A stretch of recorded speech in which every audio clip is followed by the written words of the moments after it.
Writing is not easy. Communicating to somebody else an idea that you have in your head in a way that makes sense for others, not necessarily you, is an inhuman type of skill. Being able to communicate effectively through a text message, through an email, is an immensely important skill.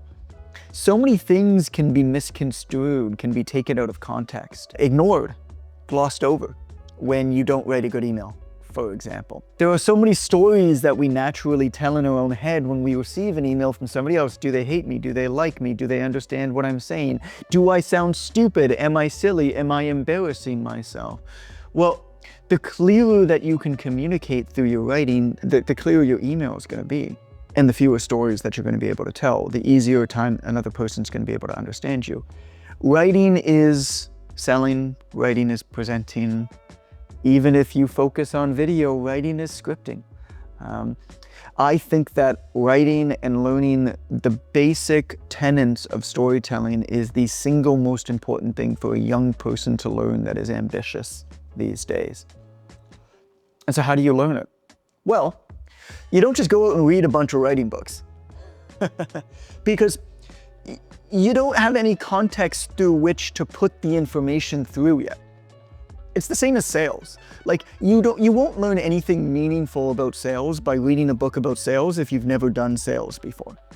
What you need to do instead is you need to actually go out and do a bunch of sales. Sell anything. It doesn't matter what it is. Go door to door, take a job, selling, work for somebody else selling, try to sell stuff on the internet. It doesn't really matter, but get some experience under your belt selling, and then read a few of the books on selling, and then watch the podcasts, watch the videos, study it, talk to people, go to events, whatever.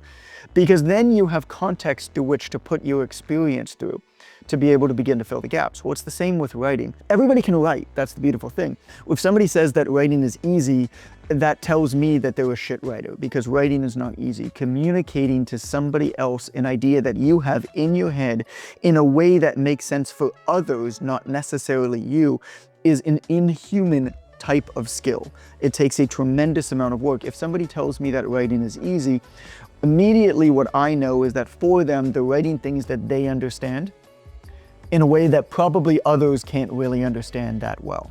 They're taking in their own experiences too much. But that's how you're going to start. And so there's a couple of things that I do that are kind of fun and kind of silly. What I'll do sometimes is an exercise kind of in storytelling where I'll let my mind go to all of these fun places where I'll sit on a park bench or I'll sit in a cafe and I'll have a notebook and I'll actually just write made up backstories about all of the other people in the cafe.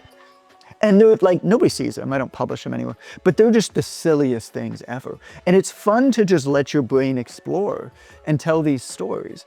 And so, oh, he was actually a captain of a tugboat, and then, you know, they had a fishing contract and whatever. You just go to all of these extreme, ridiculous circumstances. And I think also this is actually a really good exercise for children to be able to use that kind of creative part of their brain. For example, Calvin and I were taking the subway one time in Toronto when the TTC was delayed.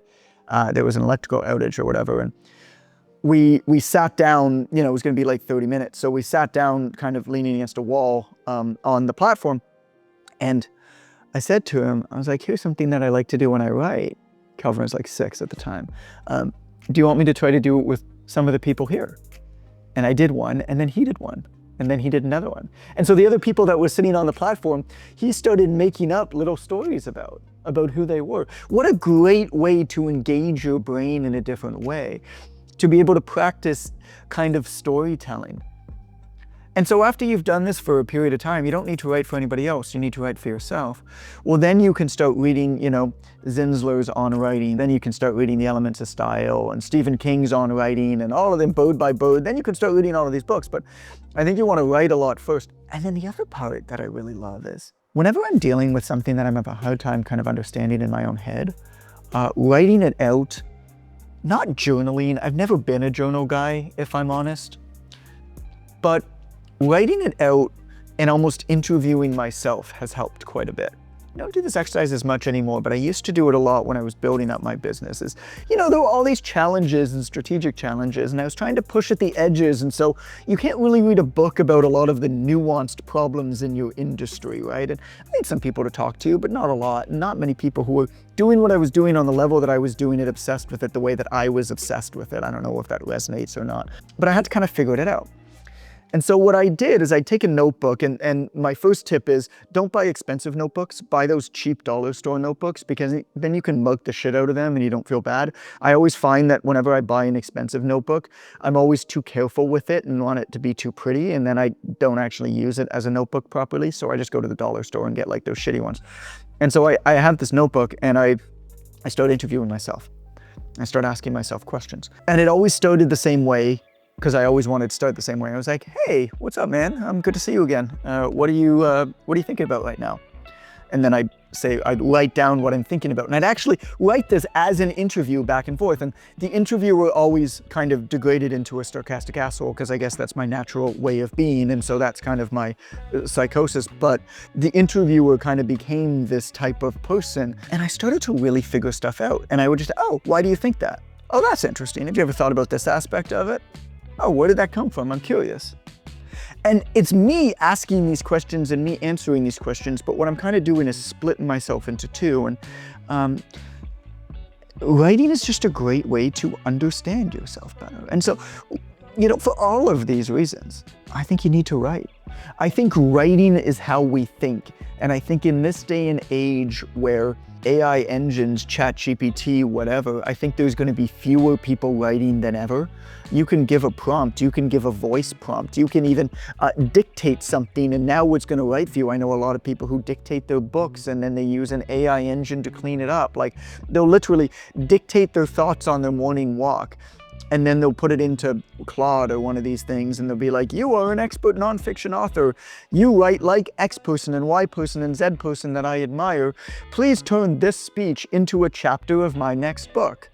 And they basically take that and submit that as a book. And I think that that could be fine. It's a way to get your thoughts down. But what you are not doing is you are not using writing as a way to think better, to think more clearly. And I think that's going to be lost. And so as fewer and fewer people write, with the advent of technology, I think that the benefits of writing actually are going to become greater.